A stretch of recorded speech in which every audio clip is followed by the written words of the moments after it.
The second technique exercise in this book is called Tune Up with Seconds. We've been learning about seconds and thirds in the lesson book, so if there's any question about that, check back in with your lesson book.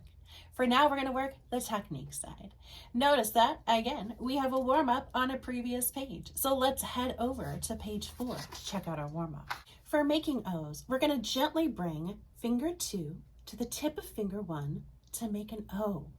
If it gets a little flat on you, we want to really round it out. So really look at it after you've made it. Make sure it has a nice round shape. Now from there, we're going to do the same thing with finger 3 and finger 1, finger 4 and finger 1, and really start to learn to push as you do this. Once you've got the shape, start pushing. That will really start to develop some extra strength in your fingers. It's almost like push-ups for your fingers. Do the same thing with finger 5. Make your O and then push to get a little strength building. We're gonna do the same thing with left side. Make your O. Here's your 1, 2. Push, push, push, push, push. 1, 3. 1, 4. And 1, 5. The thing we're specifically watching for here is that this joint does not collapse. That's what this looks like, right? We're really working to keep this joint, the first joint in your finger, round. That's a pretty big deal as you play. All right, let's try it hands together. Here we go. Your 1, 2s, 1, 3s, 1, 4s, push, push, push, and 1, 5s. Can you push and not let them collapse? I recommend doing making O's multiple times throughout the day. If you're sitting watching TV, if you're sitting reading a book, if you're riding along in a car, or even driving a car with one hand, maybe. We'll step back from that one. Let's keep you safe on the road. But when you're doing other things and you have a moment, you have a little free time, work with these. You'll notice a big payoff. Let's look at Tune Up with Seconds. We're ready to play it now. Right hand is starting with 1 on C and is ready to play mezzo forte. Let's look at the technique hence. They're suggesting that we walk in toward the fall board as we play fingers 2, 3, 4, 5. Notice that the fingers kind of come back towards the edge of the piano. The farther we go here with 3, 4, 5.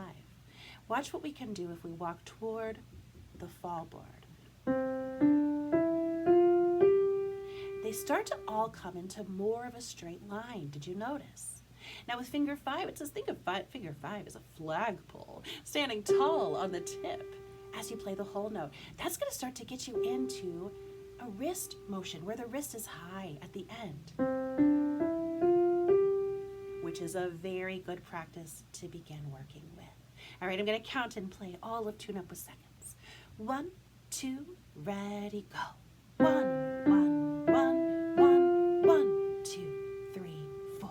1, 1, 1, 1, 2, 3, 4. 1, 1, 1, 1, 1, 2, 3, 4.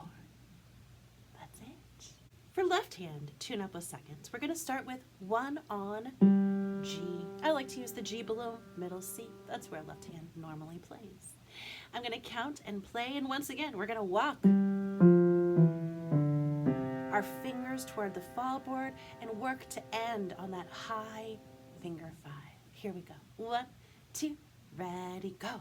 1, 1, 1, 1, 1, 2, 3, 4.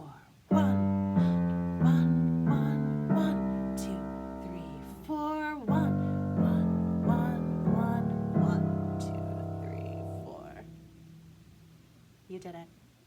Be sure to practice these technique exercises 3 to 4 times every day with a real awakening of your senses. Notice what everything is sounding like, looking like, smelling like, the appropriate senses that you can use here. The better you get your technique going early on, the better your whole piano journey is going to feel. So resist the urge to rush at this stage. Really let yourself work with these things regularly and be a little vulnerable with them. Be open to making changes. You got this.